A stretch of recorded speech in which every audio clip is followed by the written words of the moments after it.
Hello, welcome back. It's my, which I'm sure. This task 5, human computer interaction, teacher's notes.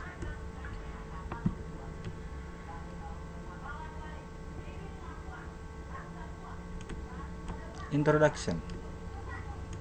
This set of teacher's notes accompanies the book Human Computer Interaction and is intended to support teachers using the book as a core course text. It includes solutions to and suggestions for the use of the exercise in the book, together with additional project material. In addition, a set of master slides are available which can be used to produce overhead projector files.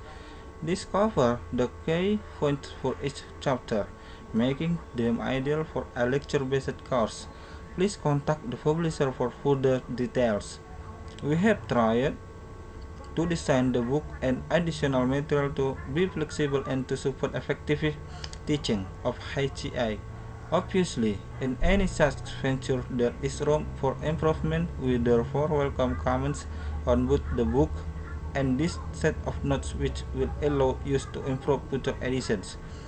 We are particularly keen to hear suggestions for material that you would find useful that we have not included, and conversely to know if we have included anything which you do not find useful. Please send your comment to use care of the publishers. Course structure. Human computer interaction is a subject which is by definition practical and which lends itself well to novel teaching methods. It is our intention that the book and the notes be able to support both traditional lecture style course and thus based mainly on project work. In either case, we strongly recommend that students be given the opportunity to do some practical work.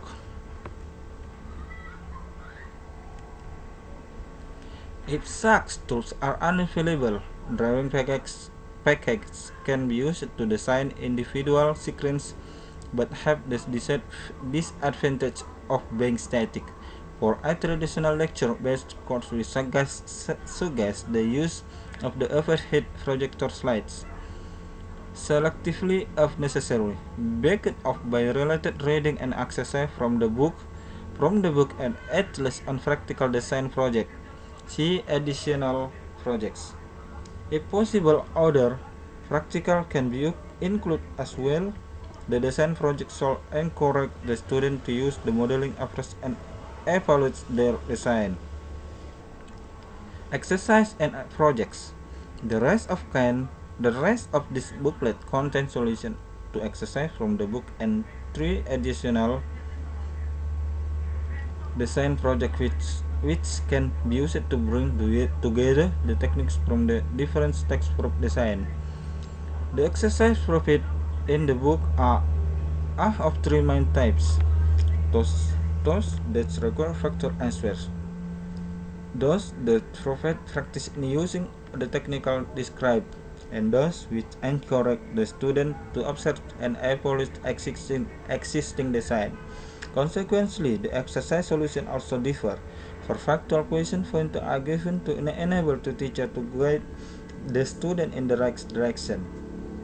Observational exercises are usually small practical projects which require the student to interaction with an application or watch someone else do so. Here, the solution suggests factors that the student should consider in the observation and hence to the teacher as to how to best encourage effective use of such exercise. They require knowledge of more than one aspect of design and are intended to demonstrate how the different types of design fit together. Each, each project is described in full together with any support material and heads to teacher on how to use the project archive. This project can be reproduced for the purpose of teaching of coursework. The core text is human-computer interaction.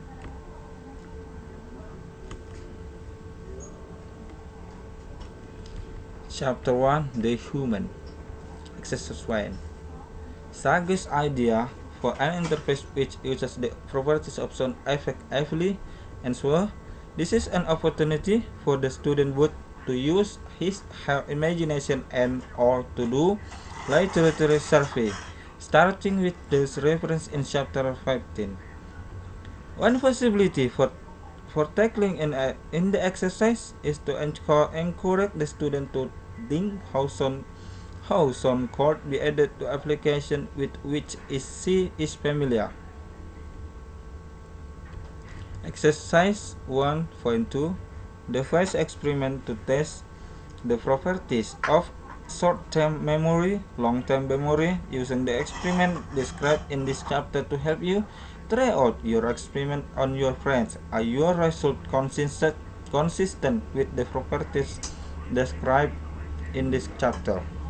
Answer: the aim of this exercise is to get the student to think about experimental design, experiment device, and effectively be repeats of the originals. Chapter 11 can be used reference on experimental design.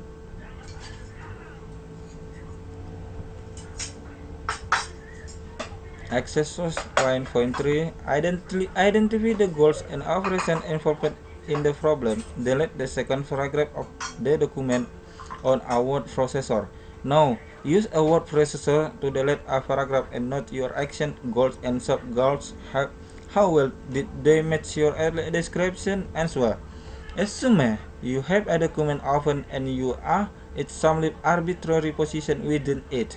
You also need to decide which operators are available and what their prediction and result are.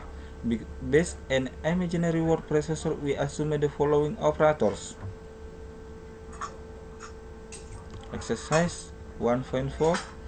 Observe skill and novice operators in a familiar domain. For example, touch and hunt and pick typist, expert and novice game players, or expert and novice user of computer application. What difference can you discern between their behaviors? Answer: this is an exercise in observation. The student should think about skill acquisition, proceduralization, chunking, etc. Is there an evidence of this in practice? How do two groups differ? Speed, error, style, strategy. Do two different suggest different skill level? Thank you.